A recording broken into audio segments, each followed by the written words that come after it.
डूब रहा होता है। तो समझिए ध्यान से, इसी साउथहैम्पटन बंदरगाह से 10 अप्रैल 1912 को 10 अप्रैल 1912 को टाइटैनिक जहाज निकली थी। टाइटैनिक जहाज निकली थी। आई ससुरी 14 अप्रैल को जाके डूब गई। 14 अप्रैल को जाके डूब गए। बताइए, एक नए नए जाके डूब गए यहां पे जहाज। इसका नाम रखा गया था अनसिंकेबल, जो कभी डूब नहीं सकता है। पहले यात्रा में डूब गया यहां पर। रीजन था उसका, समझिए ध्यान से। ये साउथहैम्पटन से निकला, एकदम फर्स्ट क्लास निकल गया था। जब यहां पहुंचा तो ये है आपका बफिन की खाड़ी, यहां से निकली थी लेब्राडोर की ठंडी जलधारा। ये एरिया को बर्फ बना देती है, तो इस एरिया में बहुत ज्यादा बर्फ रहते हैं, बहुत ज्यादा बर्फ। इसे यहां के कैप्टन थे टाइटैनिक के विलियम मडोक, इन्हें वार्निंग दिया गया था कि बर्फ बहुत ज्यादा है, संभल के चलिएगा। तो जिसने वार्निंग दिया था ना, उनसे इनका स्टूडेंट लाइफ में थोड़ा सा नहीं होता है ईगो के, अनसिंकेबल, धाए दे लेके चल दिए। मौसम धुंधला था, उस समय रडार नहीं हुआ करते थे। रडार न होने की वजह से विजुअल अप्रोच करना पड़ता था, दूरबीन से देखना पड़ता था कहीं बर्फ तो नहीं है। अचानक से इन लोग को धुंधला धुंधला दिखा, देखा ध्यान से कि बाप रे बाप, बर्फ है, बर्फ। बर्फ की खासियत है जितना दिखता है उससे 9 गुना नीचे होता है। बर्फ का दिखने वाला भाग 1/10 और अंदर रहता है 9/10, यानी 10 भाग में 1 भाग दिखता है और 10 भाग में 9 भाग अंदर है। अब इनको ससुरा 3 मंजिला इतना बर्फ का चट्टान दिखा, तो 27 मंजिला नीचे होगा। और इस ससुरा तो नहीं, अभी वार्निंग दे रहा है कि टर्न मारो, टर्न टर्न मारो। टर्न मारते मारते मारते कितना इतना बड़ा आते इतना स्पीड में था कि टर्न मारा। और जब वो वार्निंग दिया तो कुछ देर बाद वहां सुना सब इंजन के पास शांति से घूम रहा था, अनसिंकेबल है हम यहाँ पे। जाके लड़ा, अब पेंदिए फाड़ दिया उसका, पेंदी फाड़ दिया उसका। टाइटैनिक में हो गया सुराख। टाइटैनिक जहाज इतना जल्दी नहीं डूबेगी, कोई पानी वाली जहाज डूबने में कम से कम 7-8 घंटा लगाती है। एगो कटोरा तो नहीं डुबा के देखिए ना टब में, भागेगा इधर उधर। एगो पानी बोतल, एगो 5 लीटर का गैलन खोल दीजिएगा, उसको डुबाइएगा, देखिए जल्दी नहीं डूबेगा, एक आध मिनट तो भी ले लेगा। दिक्कत क्या हुआ, तो डूबने लगा। ये कैप्टन को लग गया विलियम मडोक को कि तो गया अनसिंकेबल, गए अनसिंकेबल गया। उसने कहा कि इवैक्यूएट, खाली कराया जाए। क्या किया जाए, खाली। तो जितने बिजनेस क्लास वाले थे, अमीर लोग, जिनका किराया लाख लाख रुपया था, उनको पहले लाइफ बोट में भरा गया। जिस लाइफ बोट की क्षमता 20 आदमी की थी, उसमें 2 आदमी को भेजा गया, 3 आदमी, अमीरों को दिक्कत न हो। लेकिन हमेशा याद रखिएगा, रेडी फॉर वर्स्ट कंडीशन। जीवन में सफल होना है तो एक कंडीशन हमेशा याद रखिएगा, कुछ भी काम करने जाइए अपने आप से कहिएगा रेडी फॉर वर्स्ट कंडीशन, सबसे बुरे समय के लिए तैयार रहिए। और हम हिंदुस्तान वाले काहे डूबते हैं, एगो दुकान खोलेगा, कहेगा कि अच्छा खर्चा है 30,000, 50,000 तो आइए जाएगा। अरे यार, तुम अच्छे कंडीशन के लिए रेडी हो, रेडी फॉर वर्स्ट कंडीशन। 30,000 का खर्चा, अगर 10,000 भी नहीं आया और ऐसा 6 महीना अटक गया, लॉकडाउन लग गया, व्हाट विल यू डू?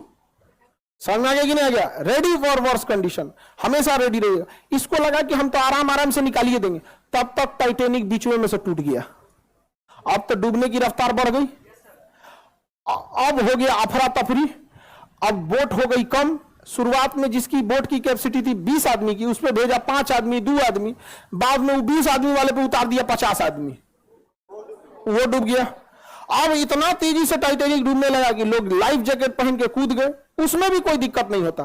बर्फ था, -2 डिग्री टेम्परेचर था, टेम्परेचर ठंडी से मर गया सब। ऐसे पानी में कूद जाते लाइफ जैकेट पहन के तो कोई दिक्कत नहीं था। बड़ी मछलियां ऊपर नहीं आती हैं, बड़ी मछली नीचे अपना ताम झाम करते रहते हैं। बड़ी मछली ऊपर काहे आने वाली है, ऊपर ज्यादा कूदती है, डॉल्फिन, वेल मछली। तो वेल मछली हम लोग को खाइए नहीं पाएगी, उसका मुंह इतना बड़ा नहीं होता, घोटने वाला मुंह छोटा होता है, ऐसे मुंह बड़ा होता है। जैसे इतना लोग हैं लोग ना, इस लाइन के एक बार में खा जाएगी वो, लेकिन घोट नहीं पाएगी, इतना बड़ा मुंह खोलती है घोट। अब हम ही लोग हैं, इतना मुंह में भर लेते हैं, क्या हड़ाक दे घोट पड़ते हैं? भरने का तो भर लिया, नहीं देखते कभी कभी पानी पूरी वाला 3 को घुसा देता है मुंह में से, आदमी घूम जाता है, गुस्सा आराम से नहीं समझ रहा। तो आधा आदमी ठंडा मार दिया, तो कुछ ही आदमी को बचाया जा सका, जबकि सबको बचाया जा सकता था। डूब गया अनसिंकेबल। जहाज का एक प्रोटोकॉल है कि अगर कोई जहाज डूब रहा होता है तो रॉकेट फ्लेयर छोड़ता है, रॉकेट छोड़ता है, मतलब वो सिग्नल है, रात में सिग्नल है, दिन में तो हॉर्न मारता है, अब रात में सिग्नल।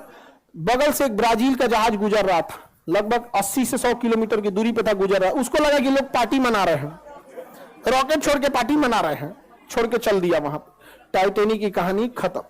अभी एक आदमी टाइटैनिक को घूमने गए थे कि देखे कहां डूबल है, उनका भी पता नहीं चल रहा।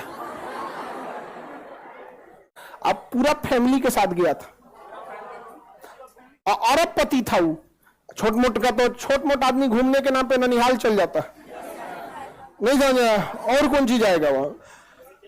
अरबपति थे, गए थे टाइटैनिक देखे। जा टाइटैनिक देखने, बहुत खतरनाक है यहाँ पे टाइटैनिक जहाज, एक से एक रहता, कई जहाज गई। इसी में कोस्टा कॉन्कॉर्डिया एक जहाज था, कोस्टा कॉन्कॉर्डिया। कोस्टा कॉन्कॉर्डिया बहुत बड़ा जहाज था, टाइटैनिक से भी बड़ा। अब उसमें जो डांसर थी ना, डांसर नचनिया, तो जो उसमें डांस कर रही थी, कैप्टन को पसंद आ गई। बस कैप्टन क्या किया ना, उस रास्ते में मोड़ लिया जहां पे गहराई कम थी। आई करी कि इधर चलिए ना, यहाँ तो अच्छा पहाड़ दिख रहा है, कितना 20 समुद्रों में कुछ दिखबे नहीं करता है, और उब जाइएगा।